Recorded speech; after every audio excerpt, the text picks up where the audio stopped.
విద్యుత్ కొనుగోళ్ల అంశంలో ఏం తేల్చలేమని భావించిన రాష్ట్ర ప్రభుత్వం కేసీఆర్ మీద బురద చల్లే విధంగా వ్యవహరిస్తోందని మండిపడ్డారు మాజీ మంత్రి జగదీష్ రెడ్డి. అయితే దీనికి కౌంటర్ ఇచ్చారు డిప్యూటీ సీఎం భట్టి విక్రమార్క. ఎట్లాగో కేసీఆర్ గారి మీద ఏం తేల్చలేం, ఏదో ఒక తప్పుడు సంకేతాలు ప్రజలకు పంపాలి, ఒక అబద్ధాన్ని 100 సార్లు మాట్లాడి నిజమని నమ్మించాలని చెప్పి ఇవాళ ఒక లీకేజ్ ఇచ్చి ప్రధాన పత్రికల్లో ప్రధాన శీర్షికలుగా పెట్టించి దుర్మార్గమైన రాతలు రాయించి. నిజమే, నేను అడుగుతున్నా, ఎందుకో మరి నీకు దమ్ముంటే మీరే ప్రెస్ పెట్టి చెప్పలేదు? మీ ముఖ్యమంత్రి, మీ విద్యుత్ శాఖ మంత్రి, మీ ఇంకో మంత్రి ఎందుకు చెప్పలే?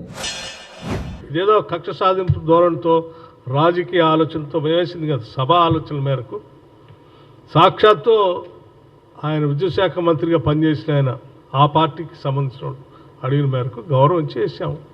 ఆ వేసింది కూడా మేము నియమించింది కాదు కదా, it is judicial enquiry. So మేమెవరు ఇంటర్ఫియర్ కావట్లేదు, రోజువారీ కార్యకలాపాలు మాకు సంబంధం కూడా లేదు అది.